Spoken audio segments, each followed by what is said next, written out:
แขวงหัวพันได้จัดพิธีมอบหน้าที่งานระหว่างหัวหน้าโฆษณาอบรมแขวงผู้เก่าและผู้ใหม่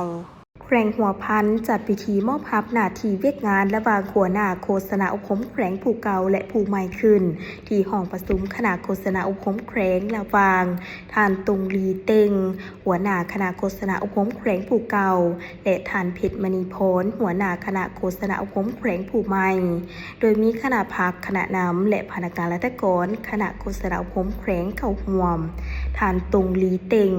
หัวหน้าคณะโฆษณาอบรมแขวงผู้เก่าได้ตีราคาโดยย่อเกี่ยวกับการจัดตั้งปฏิบัติเพื่องานระยะผ่านมาโดยยกให้เห็นถึงบทบาทสำคัญของคณะโฆษณาอบรมแขวงที่ได้เป็นเสนาธิการให้คณะพรรคขันถึงก็คือคณะประจำพรรคแขวงในการจัดตั้งปฏิบัตินำเอาการเมืองแนวคิดแผนนโยบายมติและคำสั่งต่างๆลงโฆษณาปาฐกถาให้พนักงานราชการได้เสื่อมซึมท่านยังได้ยกให้เห็นสภาพจุดพิเศษทางด้านดีที่ตั้งหน้า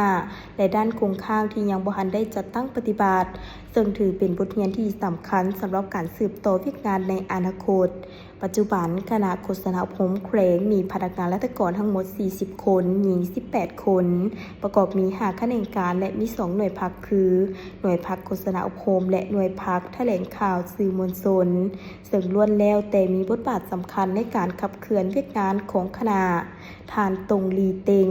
ยังได้มอบหมายหน้าที่และความรับผิดชอบให้กับท่านเพชรมณีพรหัวหน้าคณะโฆษณาอบรมแขวงผู้ใหม่พร้อมทั้งให้คำแนะนำและคาดหวังว่าการนำพาของหัวหน้าคณะผู้ใหม่จะสามารถยกระดับเวียกงานโฆษณาอบรมให้มีประสิทธิภาพหลายขึ้นสอดคล้องกับทิศทางการพัฒนาของพรรคและรัฐในยุคใหม่ท่านเพชรมณีพรหัวหน้าคณะโฆษณาอบรมแขวงผู้ใหม่ในนามผู้รับเวียกได้มีคำเห็นกล่าวรับเวียกโดยได้แสดงความมั่นใจว่าจะสมสติปัญญาร่วมกับคณะพรรคคณะนำและพนักงานราชการทุกท่านเข้าในการจัดตั้งปฏิบัติวิกงานให้มีผลสำเร็จตามเป้าหมายที่วางไว้ท่านยังได้กล่าวยั่งยืนว่าจะสานต่อบรรดาผลงานที่หัวหน้าคณะผู้เก่าได้สั่งมาพร้อมทั้งเสริมขยายมูลเสื่อความสามัคคีภายในและภายนอกให้มั่นคงยืนยงตลอดไป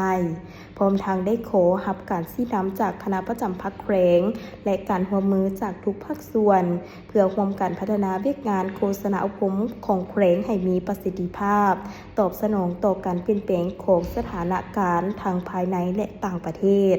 พิธีมอบรับเวียกในครั้งนี้ได้แสดงให้เห็นถึงการสับเปลี่ยนหน้าที่อันมีเกียรติและความรับผิดชอบของคณะพรรคคณะนำซึ่งจะเป็นพื้นฐานที่มั่นคงให้แก่การพัฒนาวิกงานโฆษณาอบรมของแขวงในระยะต่อหน้า